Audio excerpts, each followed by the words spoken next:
Right. I want to take you back to the race itself. There was the protest. What goes? So that kind of made the celebration a little bit subdued.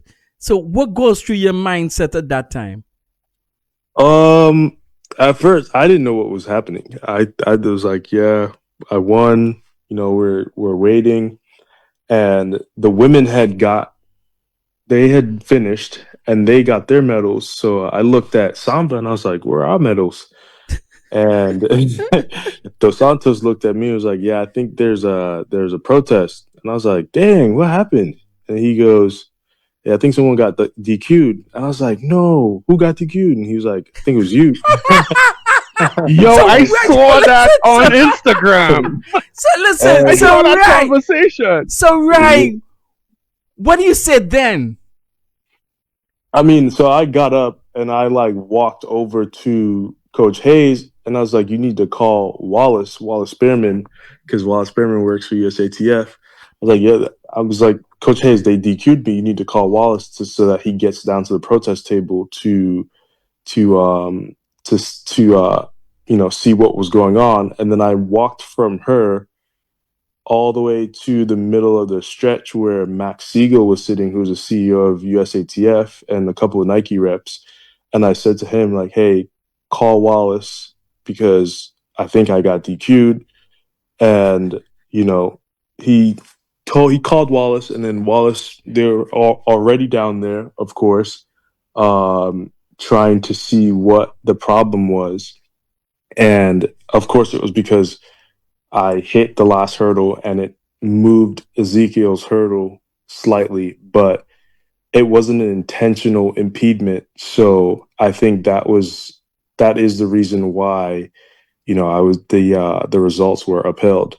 And it's kind of inevitable, if you hit that last hurdle, sometimes those hurdles, when they get set up, they're right next to each other. And sometimes they touch. So, I mean, if you hit that hurdle really hard, it will move a hurdle, but it wasn't an intentional impediment, and I did make an honest effort to clear the hurdle.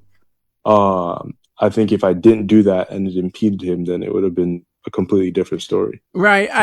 But I yeah. saw a story, right, where between hurdle 7 and 8, you it is said that you had said a little prayer, Lord, don't fail me now.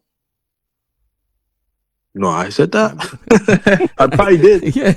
No, but I think for me it was I just didn't want to see anyone at hurdle 7 or 8. So that's why, I got out so fast, because in the previous rounds, I saw the way everyone was running, and it was, I think if you do it long enough, a lot of people try to set their races up through the rounds. So they work on different things, and then throughout the year, I saw how those guys were running through, 8 hurdles. So for me, it was, when I get in the final, I was out in lane 8 anyway. So the last thing I wanted to do is see anyone at hurdle 7 or 8, because it would have made the race different coming home. In what way?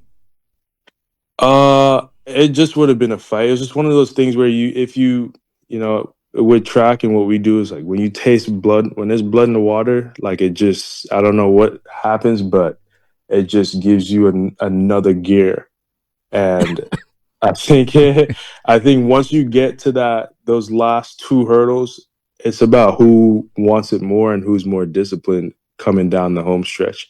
Not to say that you're less disciplined and less hungry when you're out there by yourself, but it's just one of those things where it makes the race a lot harder coming home when you see someone in your peripheral.